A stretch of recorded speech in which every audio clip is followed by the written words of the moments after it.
Today's episode is brought to you by High Beam Marketing. If you are sick and tired of advertising for your business and you're just frustrated with the agency you're working with and you just can't figure it out, you go to highbeammarketing.com and see if we can help you grow your business. Now let's get into the show. Today, I'm really excited about my guest. It is Will Leach, former PepsiCo executive, author of Marketing to Mindstates. You can see I got a lot of books behind me. Let me tell you, this is one of my favorite ones back here. Will, we got to figure out how to get you into a hard copy, man, because this book deserves it. And he's also the founder of the Mindstate group. And I'm really excited for this episode because when I first got into marketing my barbecue restaurant, I thought it was very tactical. I thought it was like monkey see, monkey do. If you see the sandwich, you buy the sandwich. And then very slowly over a decade, I bought more and more books. And I wish I had Will's book earlier because it would have saved me a ton of time. But I basically went step by step by step. And I realized that ultimately I shouldn't have gone to school for marketing or business. I should have gone to school to be a psychologist, because if you want to influence somebody, you have to be able to understand the way they're thinking. And that is what Will does. He helps you get into the mind of your customer, or some might say the mind state. You see what I did there, Will? I'm a very good copywriter. I might actually be a marketer. So why don't I hand it over to you? You're the expert. I just play one on the internet. What is behavioral science and how can we apply it to marketing? Hey, Chandler, thanks for having me on the show. Yeah, behavioral science is a massive, massive unlock if you're in the marketing world, because what behavioral sciences does is it helps us identify the reasons why we behave the way we do, our thought patterns, the way we make decisions. Now, behavioral sciences is really a broad term. It's almost an umbrella term that encompasses all sorts of different social sciences that you and I probably walked by when we were over in college and went right past those buildings. Buildings like psychology, motivational theory, goal theory, sociology, anthropology. So there's all these sciences where there are tons of academics out there that that do research to understand human behavior, but all of that work is not often used by marketers, right? We go to the MBA schools, we go to the business schools, and all these incredible studies are happening over on the psychology side. So if we were to marry those things together, we not only just get a deeper understanding of why people do what they do, but we can actually apply those fundamental truths into marketing to make more effective campaigns. Well, it's funny you talk about why people do what they do, and this is probably the biggest argument I have with founder-led brands is that they just want logical marketing plans. They don't actually. They can't wrap their head around what it means to be a magic marketer, right? And I talk about it all the time. Like, essentially, marketing is blending the worlds of art and science, because you can't really predict what somebody's going to do. We can do a lot of things to try to map out behavior and encourage things to happen, but sometimes like it just something hits and it works, and sometimes the thing you swore was going to work flops, and so you have to really be a scientist if you want to be a marketer. But I'm curious, what was in your experience, at least, what was the first time you saw behavioral science actually change a marketing campaign? Yeah, I'll tell you. So I was running research over at Frito-Lay, division of PepsiCo, and this was way back in probably 2009. And I read a book, and you kind of were talking about this idea that we're not rational. And you're right, we're not. In fact, what the studies would tell you is that 95% of all your decisions are made at the non-conscious level. They're made without you ever being aware. So if you're looking for rational, logical marketing to work, just realize you're only using 5% of all the reasons why we make decisions. So I read this book called Predictably Irrational by Dan Ariely. And as an economist coming out of school and through my experience, I was an economist and market researcher. The book floored me because it introduced me to these ideas of the non-conscious, and that, even though we can't totally understand what we do, why we do it, there are patterns, but they're at the subconscious level. So the first time this ever really made sense to me was I was conducting a study, and I heard all about these things called heuristics or biases. You may know them as biases. And what I heard was that there's this bias called scarcity effect. It's a real simple bias. And that's the idea that we value things that we believe are scarce in nature. So when we see limited time only, or limit five of these purchases per day, psychologically, this creates a sense of scarcity and value. So I remember going to a Home Depot, and I was looking at sprinkler heads. I don't know about you, but I don't know one sprinkler head brand out there, right? But I knew I needed a sprinkler head. So I went into a Home Depot, and I'm reading this book about, particularly irrational and scarcity. and I'm in front of a shelf, and I remember there are two boxes. I don't remember the brand names right now, but I remember they were both 50% off, so they're both scarce, right? And so what I did was I saw one was blue and one was green, and I thought to myself, well, this is interesting. How do I make a choice? I knew nothing about the brands. They basically looked the same. One was green, one was blue, and I looked at them, and they both were 50% off. So there was a trigger, a bias that I was being exposed to, and I realized that from the book. But then I said, well, what if the bias is the exact same? Like, what if it's the exact same? Now, how do you make a decision? And most people go, well, it's the brand. You got to know the brand. But I didn't know the brand. Both these brands meant nothing to me. I'd never done this before. So then you start thinking about what else could make people kind of want to go choose one box over another. And what it came down to in my head was there has to be something more emotional. There has to be something emotional because they look identical. They both have the same size. They both have the same features.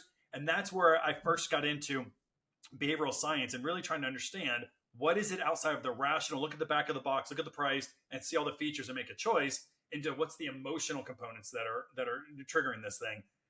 I took that insight, and basically for 7 months, I did nothing but lock myself into a room, and I studied all those books that you were talking about. I actually read them all. I can't stop reading them. I read all the academic journals, and I finally figured out this model that was, for me, helped me really understand why people do what they do.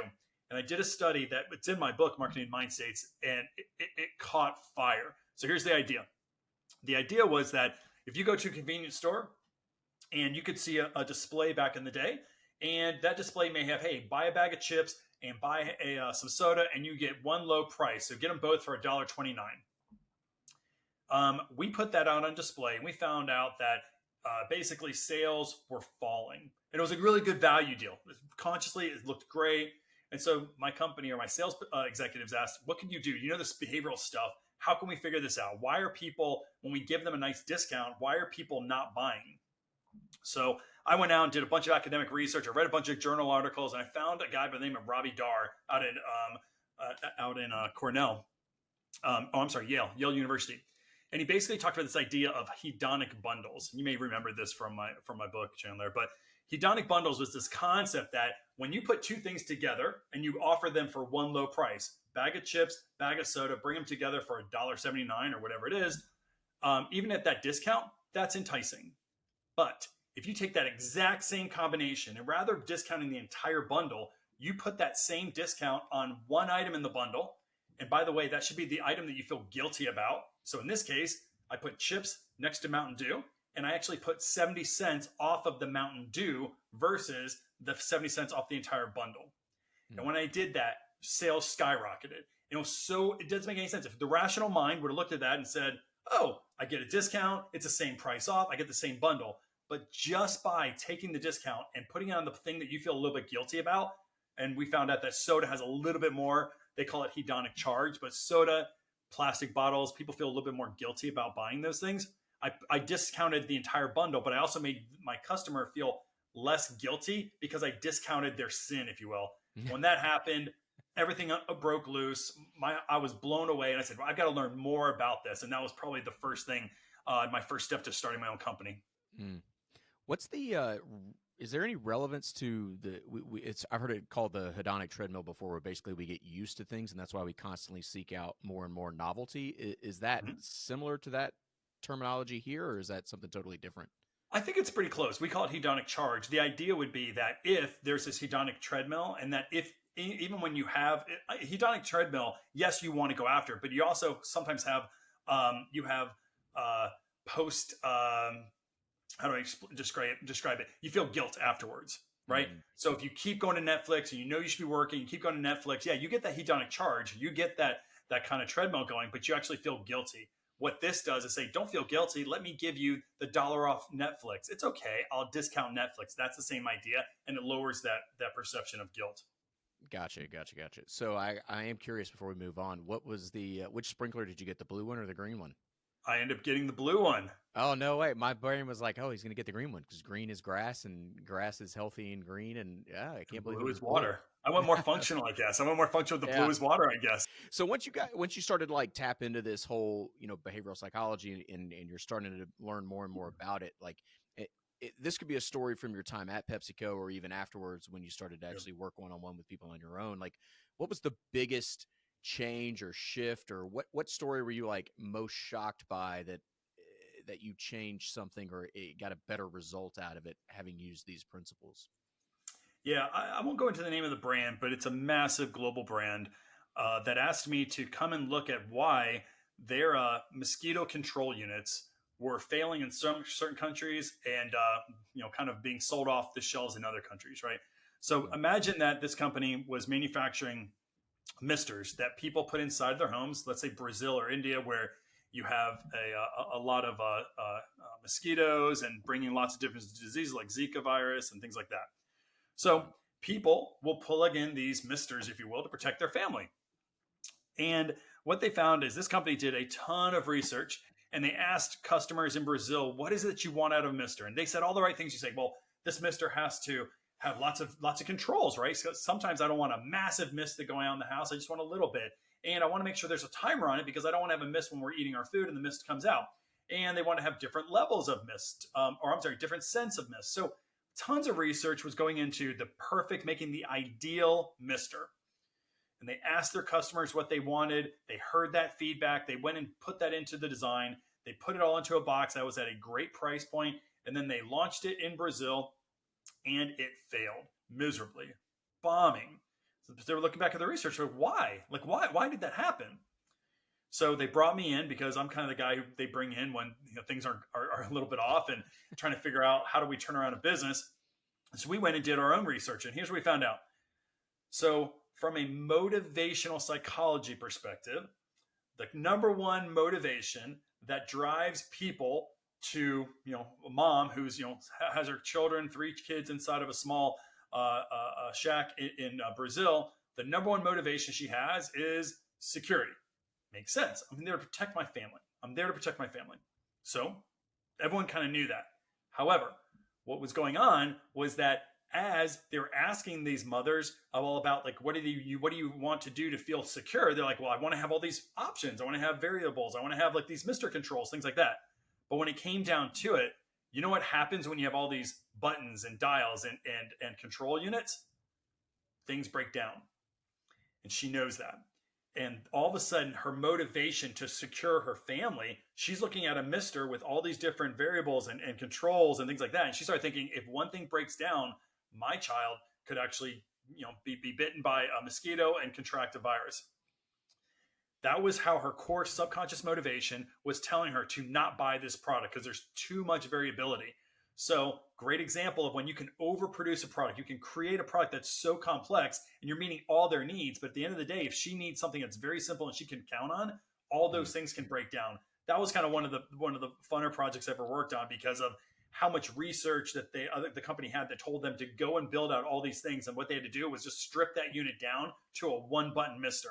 And then it started taking off the shelves again. So great use of the understanding motivational psychology and how that impacts buying behaviors. I saw this thing online this last week, and it was talking about how one of the interview questions at Apple is they'll ask their designers, tell us about one of the greatest product improvements you made at your last job. And the people that don't get jobs tend to say, oh, I went in, I did this, and I added this, and I added this, and we did this, and we did this. And like, it's all about addition. And what Apple is really looking for is addition by subtraction. Apple is all about the Bauhaus movement, Zen in a lot of ways. They're looking for simplicity.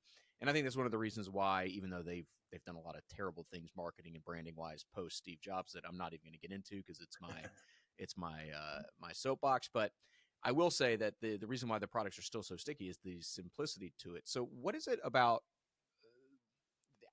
There is this thing that when you go and do research on things, like you come back with all this data, and it is like feature creep where they just want to they want to add a bunch of things. My first business was a barbecue restaurant. Everybody wanted us to add so many different things. I remember we got asked about salads all the time, so I put salads on the menu. Will, and do you know how many I sold in a month? In January, by the way, when people were supposed to be being healthy, I sold 30, which is like 1.1 a day, which is just insane. And so I didn't understand the mind state. So like if somebody's going out there and like maybe they've launched their company and maybe it's too late, like how do they, like what questions should they be asking to make sure they understand the mind state that their customer is actually in? Yeah, this is going to be simple, or it's going to sound simple, but it's not simplistic. and it's because of the interpretation. So the number one thing you can ask, and this helps you understand people's goals, is based on goal theory. You may know it as jobs to be done. Is you want to ask what is important to you. Just list out the features or the things that are important to you when you're making a decision to buy this, whatever that is. And people will list off all the things that you expect, right? I want it to be a good price. I want it to taste good. I want it to be healthy. That's all great. Fine. Let them get that off their chest. Perfect. Now what you do is you just say, okay, collectively, why are those things important to you? If you got all those things you just talked about, what does that do for you as a human being? That when you get the language back from that question, and it takes a lot of time really parsing out this stuff, you can identify a ton of stuff. You can identify their functional goals, their emotional goals, what emotions they want to feel, and even their aspirations. Who do they want to become? And I always tell my students, if you want to build a brand, you need to build your brand on people's aspirational goals. Who are they on their very best day? That mom in Brazil, on her very best day, she was a protector of her family. Even though she was talking about mosquito control units, she could have talked about 100 other devices and things that she could do to protect her family. If I can actually create a brand around somebody's aspirational goals, every time that goal comes up, every time I want to protect my family, my brand should come to mind if I'm doing everything right. And when you do that, guys, it takes you outside of, imagine if you're a restaurant, you're talking about a barbecue restaurant, and you're like, hey, my job, and if you ask people what they want, they're going to say, I want salad, I want this stuff, right? Great. Collectively, why are those things important? What if you ask that question? If you said collectively, they may say something like, well, the reason why I need that, all these things, is that there's so many things going on with my family. I know I can come here and I can get everything that all my kids want, and it's going to be a good price. Okay, now we're getting somewhere. That's kind of interesting. Now we're talking about maybe a campaign around this idea of getting everything your family needs. But then if you ladder that up, that one more time, who could you become if you did that, Chandler? If you gave that to, if you received that, who would it allow you to become? And if all of a sudden you started thinking, you really laddered that up, your customer said something like, you know what? It gives me the ability, if I have all these things, it gives me the ability to get my family together and we can just decompress and be together as a family. Now, all of a sudden, you are no longer competing just on other barbecue restaurants down the road. You're competing against Starbucks. You're competing against any area that brings families together where they can just decompress and share a family moment. That's why it's so important for you to understand goal theory, and then of course motivations, etc. So the most important question I would tell you to ask is, hey, what's important to you and why? But it's in the details, guys. You gotta get all those things out, and you have to really try to understand what is the emotional thing they're trying to feel and who are they trying to become on their very best day. If you do that, I can build you $1 billion brand. If you nail that, now it's hard to do, no doubt about it. But when you do it, you'll be so clear about who you compete against. You'll be so clear about your messaging, and you will start seeing sales lift immediately, because every time they have that aspirational need, your brand will come up. They may have been driving to get coffee and instead gone to barbecue just because of that. That's kind of, sometimes we see the irrationality. They said they wanted coffee, but they ended up at a barbecue restaurant. Why was that? Yeah, it could have been yummy food. It could have been, a hedonic impulse to have barbecue, or it could have been that your brand stands for bringing my family together and decompress and have a moment of levity. If you do that, you bring people from all sorts of different restaurants and totally different retail establishments.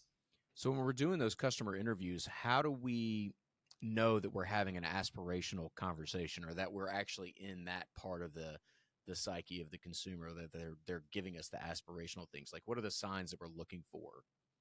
Yeah, unfortunately, you're not going to probably know in the moment, because it takes you to take a look at those verbatims, and even sometimes you're going to have to extrapolate.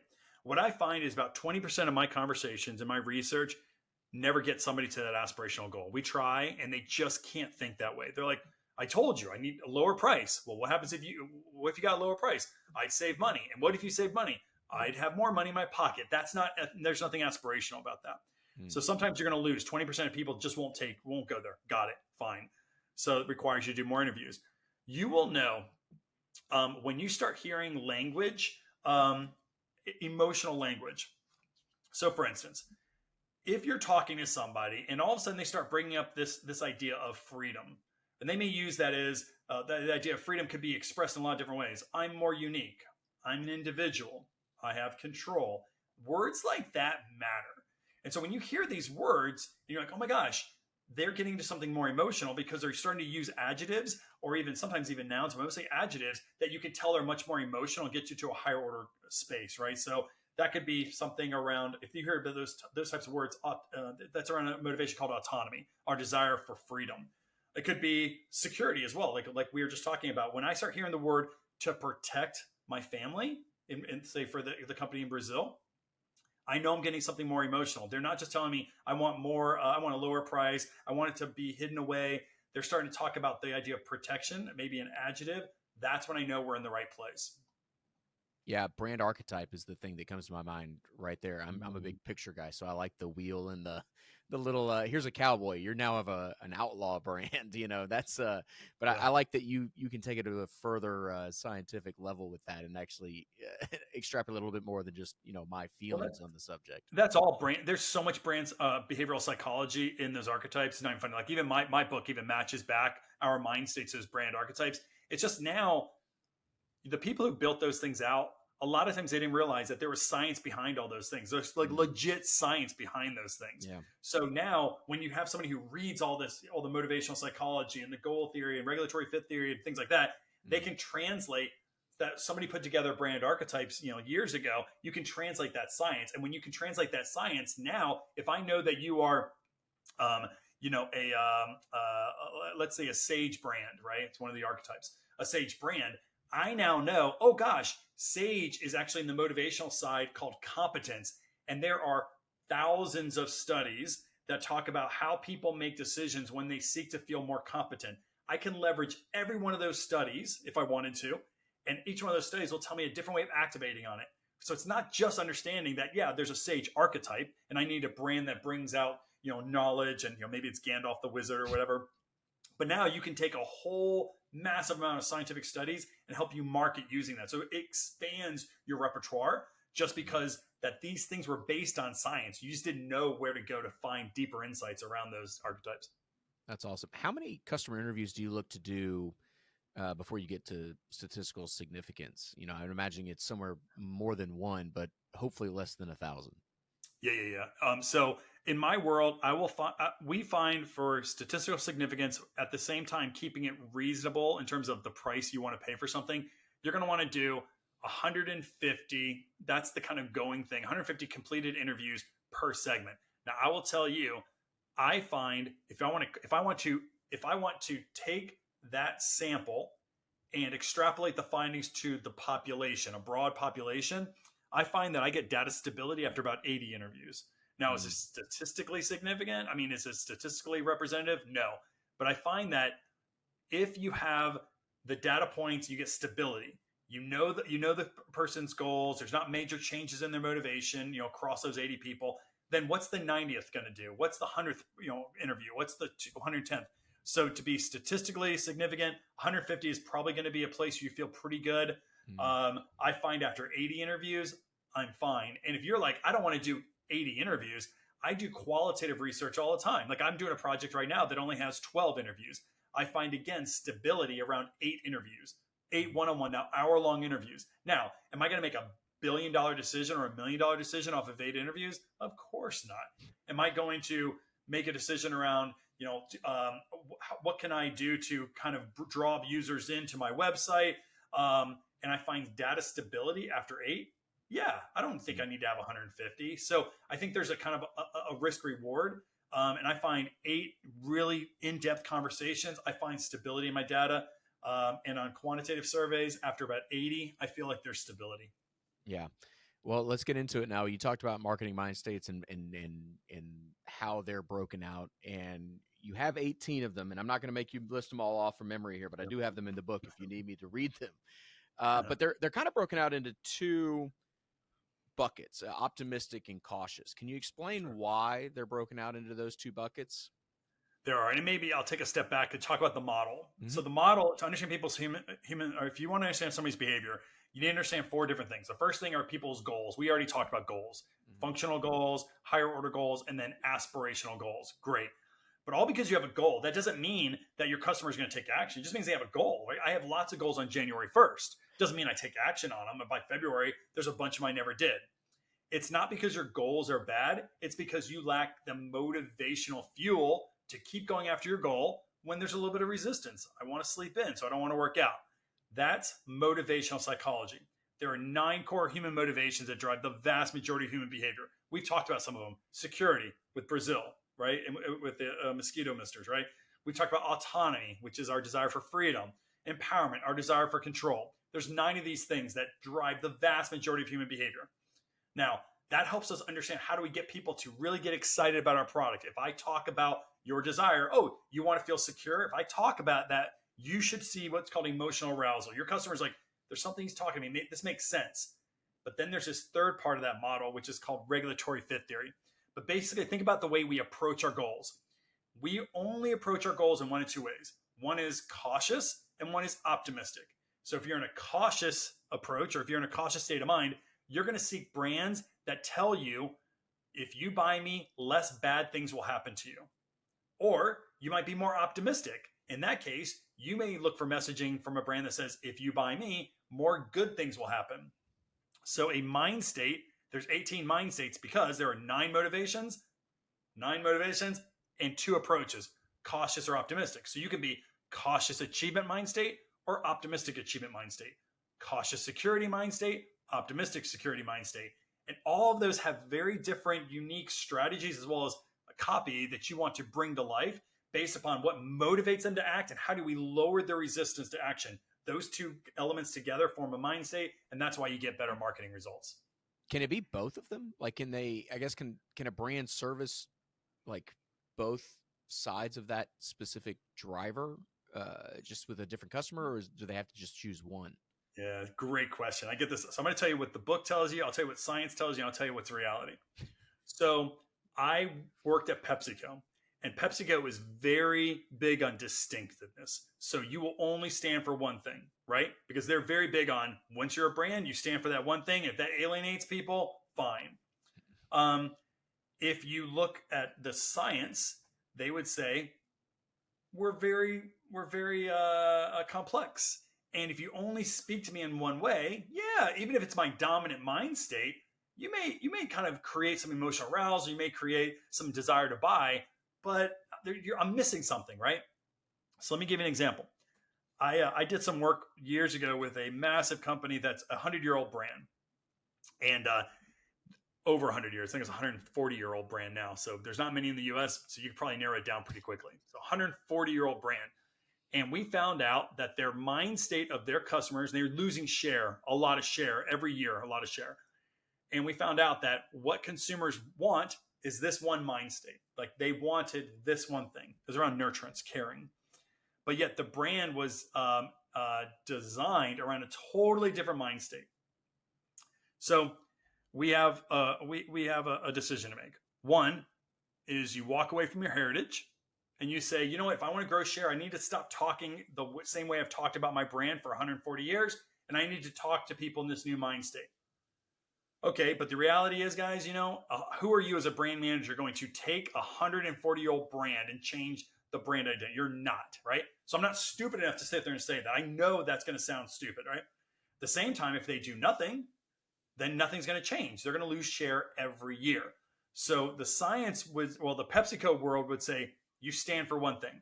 The science says we're much more kind of complex, and you can actually bring in 2 mind states into your messaging if you're thoughtful about it. And the reality would say you got to bring in 2 mind states. Here's what I would say. If you start getting to 3 mind states or 3 motivations, you're screwed. The messaging becomes crazy. And psychologically, there's this thing called dissonance, basically, that causes your messaging to fall flat. So you have a dominant mind state and generally a secondary mind state. You bring those 2 together, you should be fine. If you bring in a third, that's when I think you get into all sorts of headaches, and your consumers get confused. They don't know exactly what you stand for. And when you don't stand, if you try to stand for 3 things, right, Chandler, you stand for nothing. So go with 2. Wait, can you explain dissonance for me? Yeah. So dissonance is this idea that we have this, it's a real simplest way to think about it is that we have this expectation. And then when we see that, whatever that is, then that dissonance at the psychological level, that dissonance causes us to avoid it. So like I said, if we expect that this brand is going to stand for one thing, but then we speak to that brand in a totally different way, there's a dissonance. And you would never know. Your customers would never know it. It's at a subconscious level. but that dissonance would cause them to feel like something's wrong. Something's off on that. You wouldn't even know. You wouldn't even know. It's your gut feel. So dissonance is kind of the subconscious has expectations, and when those aren't met, there's a bit of dissonance, and then it causes eventually what we call an avoidance reaction. People will just stop reading. They'll stop looking at your website. They'll stop buying. That's why it's so important to map out these mind states and all these motivations to bring them into your messaging so everything just feels intuitive and natural. So they just keep nodding. Well, what about when a brand, let's say it's like Pepsi, and let's say they hire a super popular influencer type person who has a big social media following, and they put them on the front line of a riot with a can of Pepsi, and they say, hey, this can of Pepsi will solve police brutality. Yeah. And then it doesn't. Like, let's just say somebody at Pepsi made that ad. Like, I'm not saying they would. I'm just saying let's imagine they did. Like, there's a violation of a expected mind state there, I would say, based on what I've read in the book and our conversations that we've had here on the podcast and even offline. Like, what can we do as marketing leaders or even brand owners to make sure that we aren't violating our core messaging, or maybe the words you would use is like the actual mind state we've agreed to connect with in service? Yeah, the first thing comes to mind, and I lived in the big brand world, right, for many years, 15 years, big brands. And I consult with big brands. And here's what big brands do very well. Big brands, because they're always thinking about their brand, they're always having meetings about their brand. They know everything about that business. They talk to all the agency people. They always tend to defer on what does my brand need to say. I'm telling you that is not nearly as important to driving sales and revenue than what do your customers need to hear. So the first thing I'm telling you is that I think we think our job is to maintain our brand equity. Here's our voice. Your voice should be your customer's voice. What's the voice I hear 3,000 times a day, Chandler? My voice, my expectations, my needs, my desires as a customer. But what do brands do? We got to get our voice. We have to have our voice. We have these guidelines and guardrails around how do we want to express ourselves as a brand. And nobody seems to think to ourselves, wait a minute, actually what those guidelines should be is how do we express ourselves so that we are talking to our customers in a way that's intuitive. There's no dissonance. First thing you got to do, and I drank that Kool-Aid. I have a book. I have the big story in my book about Sun Chips where I drank the Kool-Aid, and it cost millions and millions of dollars on the Sun Chips brand because we were speaking to ourselves as opposed to speaking to our customers. You should tell that story. I like that story. Yeah. So guys, here's it. I'm on the Sun Chips brand back, I'm going to guess around 10 years ago, 15 years ago, when Sun Chips came out with a bio bag. And the idea was a biodegradable bag. And I was running the Sun Chips research at the time. And we decided as a brand that we needed to have an environmentally sustainable brand. Imagine your PepsiCo, you've got all these plastic bottles, we have chips and Doritos, things like that. And the idea was like, we need to have a green brand. So we're looking around, we didn't have a brand to buy, so we took Sun Chips. Now imagine, Sun Chips before then was always a great tasting snack that was healthier for you. That's how it was always positioned. Tastes great, healthier. What we decided was we need an environmentally sustainable brand, a green brand. So we said, there's Sun Chips, let's go do it. So here's what we did. One of the big things we did was we created a compostable bag. It was totally designed in-house, incredibly sophisticated research and development. And I was on the team. We kept asking for this brand, the bag. Like, when we get to see the bag? When do we get to see the bag?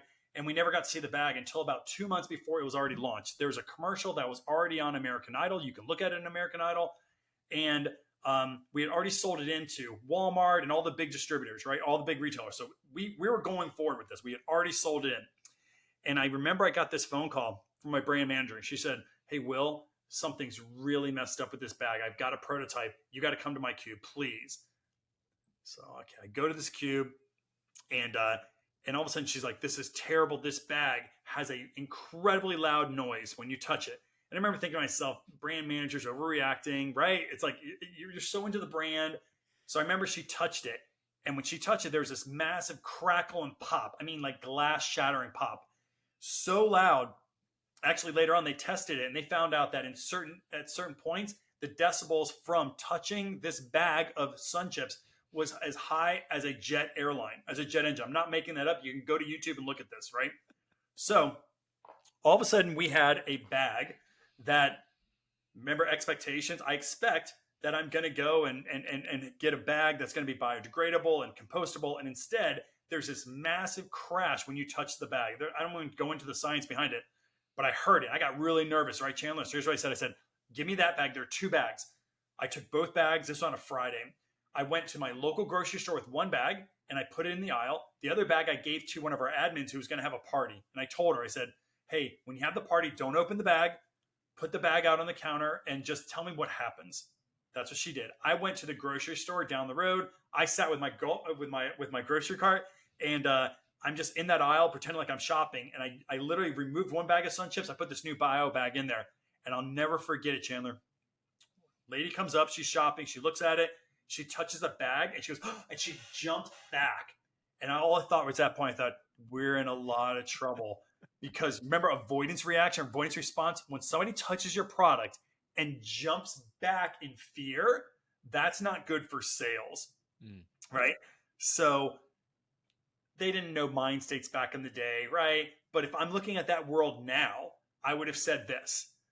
I know the brand. I know that customers out of the Sun Chips brand, really what they want is, we call the engagement motivation. They want to have experiences and feel fully absorbed when they're eating food. So it's about taste. That's what snacks are. They're nothing more than that. What we did was you tried to take the brand position around green, and we just so happen to sell chips. People do not eat chips because they're sustainable or that they are. They may tell you that. They may tell you that I'll buy a sustainable chip. I'll buy a chip if you're going to take waste out of our landfills. At the end of the day, they buy chips because they taste yummy. That's at a subconscious level. That's why we do it. We talked ourselves into creating a brand around sustainability. And at the same time, not only that, we changed the positioning, we changed the key target of that brand, and we lost millions and millions and millions of dollars. You can go look at it on YouTube and see the commercials for it. And you can see it was on the Today Show. We had calls going to customer care about, things like seizures happening. It was a big, big mess. And I think if I was going to tell you, it's because we were so looking at our brand and what do we need to do as a portfolio of brands, we forgot what the customer wanted. And the customer never wanted to have a snap, crackle, and a pop bag. What they did want to have was a yummy snack that is healthier for them. And we learned that lesson by losing millions of dollars. I feel like we could do a whole other podcast on this one story alone, because there's so many parallels to like founders that I know that go out and build a product or build a service, and they've never talked to anybody. They've never even presented the thing. You and I met at the DAV Patriot Bootcamp that I've talked about on the show before, and so many of those founders are doing less than $100,000 a year in revenue, and they're so early in the process that they still don't really know. Like, they have all these big ideas, and they've not sold anything yet, and nobody's even touched the thing yet, and so they're missing so much. They're spending so much time and energy thinking and typing with ChatGPT and all these things they're doing to build out this plan instead of going to put rubber on the road and see where it actually takes you. And it's a big miss, and it's unfortunate. It's a lesson you got to learn at there's lessons you learn as an entrepreneur as you go. And that is core lesson number 1 for startup founders that are just getting into it for the first time. And it's tough because we did a lot of things with our first business where I was like, we think this is how barbecue should be. And because barbecue is art and it's very emotional and all the things. And it turned out our customers didn't care about a lot of it. Now, later on, I made mistakes and took a lot of that away and had to bring it back because, it violated our own brand promise. But, it is a tale as old as time. So I would be curious now, let's say we were a brand out there and we hired you to come in and work with us. Can you walk me through the sort of roadmap of what does that actually look like? How do we, what do we do? What's day 1, day 2, day 3, et cetera?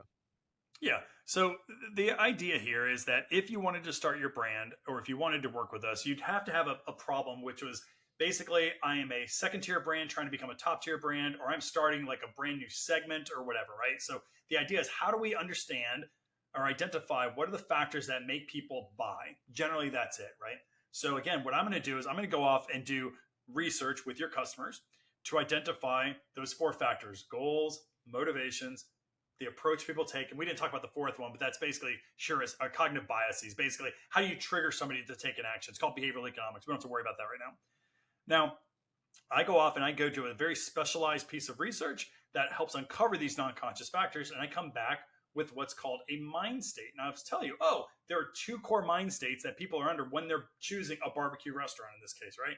And when you have these mind states uncovered, now you get these blueprints, these marketing blueprints that you can use for brand strategy all the way down to tactical execution of what are the words you should be using? How should we be framing up your features? What's that bleeding neck problem you just talked about, right, Chandler? What's that bleeding neck problem at a deep emotional level that you're solving, right? Those things matter. Like if you don't start there, if you don't know what the bleeding neck problem, meaning that your solution is going to help me get out of a hole, it's going to help me stop pain. If you don't know that, then you don't want to do any marketing yet. Because you're just not, what you're doing is you're just talking to people in a nice way and you think some things are great, but they're never really going to resonate. Your company will never, to your point, it'll never break 600,000. It'll never break 1 million, or very rarely would ever break 1 million in sales if you don't know the bleeding neck problem, that emotional problem that somebody has. And if you can't identify it, it's because it could be because you don't know your customer well enough, or this happens to founders all the time, happens to my company too, by the way, is I have a cool solution. I got something I built. I know it could help, but I built it because I had the technology. A friend helped me do it. I could conceive it, all these things. So we build solutions. We have a new chip brand that we build, a new flavor. We have a recipe, all that stuff. But that is not solving that bleeding neck problem. My job is to uncover that bleeding neck problem, that thing that keeps your customers up at night. And then now how do I adapt your product to fit into that? And a lot of times it's like you said, Chandler, you're stripping things away, you're adding new things. So it's not about selling your product. It's about what do we need to do with your product to fit into solving that bleeding neck problem. That's the way you get from a $500,000 company to a multi-million-dollar company. It's that when your customers absolutely see to themselves, you are solving this bleeding neck problem. I'll keep saying that again.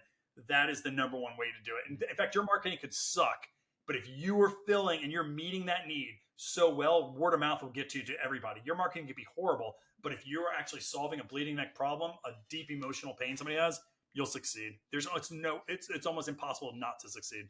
I need to know that, like, how do you make the transition from bleeding neck problem, which is like a clear problem state, is what I'm understanding that as, to the emotional / aspirational problem you described earlier, because those are 2 different things, right? Because like, let's say the problem is I need running shoes. Like they're all selling me running shoes. Like how do they solve the problem? Now there's 8 options I can go pick. Like why would I choose one or the other?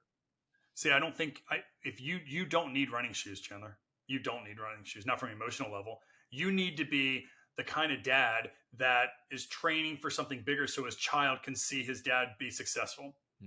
You just happen to sell running shoes, right? So that's the issue. So first, let's say you are going to talk to runners and you say, what's important to you when you're choosing a shoe?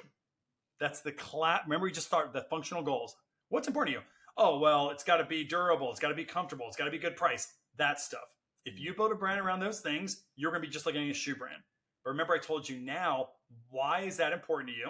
Now you get to something more emotional. Well, it's important to me because if I had the right shoes, if they're valuable, then I wouldn't quit on a 5-mile run. Oh, wouldn't quit. There's something emotional there.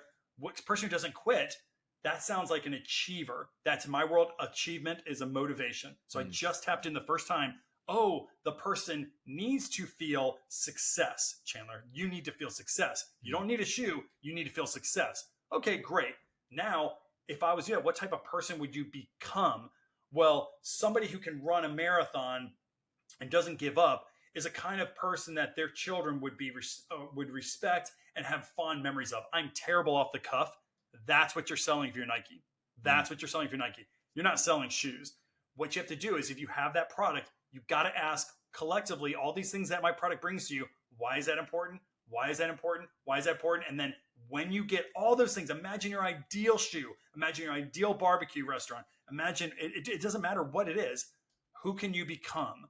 What does it allow you to do? Questions like that. When they start talking about respected, like, okay, dad wants to be respected. He uses, in this case, a shoe, because the shoe is a means to get the bleeding neck problem of not feeling respected, by his kids. That's what you're selling. And you just do it through a shoe. So bleeding neck problem is more of an internal problem than the external problem. Got it. Always. That makes always sense. I love that.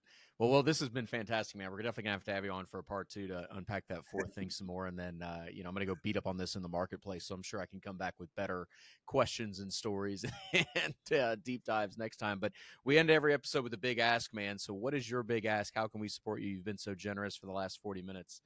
We'd love to Yeah, return the I favor. have a big ask. I just came back from a veterans entrepreneurial retreat, a conference, and has nothing to do with my company. But I will tell you guys, there are veterans out there right now that need help, and they just need encouragement, and more importantly, they need mentorship.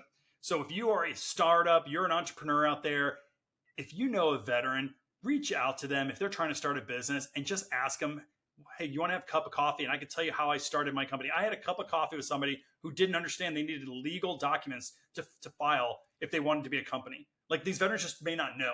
So just reach out to a veteran that you know. If you don't know a veteran, then reach out to me. Come find me on LinkedIn, Will Leach. I'll show you a veteran, but they just need mentorship. And so just put some time into veterans. They've sacrificed for our country, and we can probably give a little bit back to help them reach their aspirational dreams of being entrepreneurs. So reach out and try to help. 100% agree. I'll make sure to include your LinkedIn link in the show notes here. I'll also include the link to Marketing to Mindstates because this is a great book. I love. Here's why I like this book, and this is coming from somebody who you can see behind me. I have hundreds of books behind me. I've probably read 500 books over the last decade as I'm self-taught and I cannot stomach going to a university. So I do it the hard way.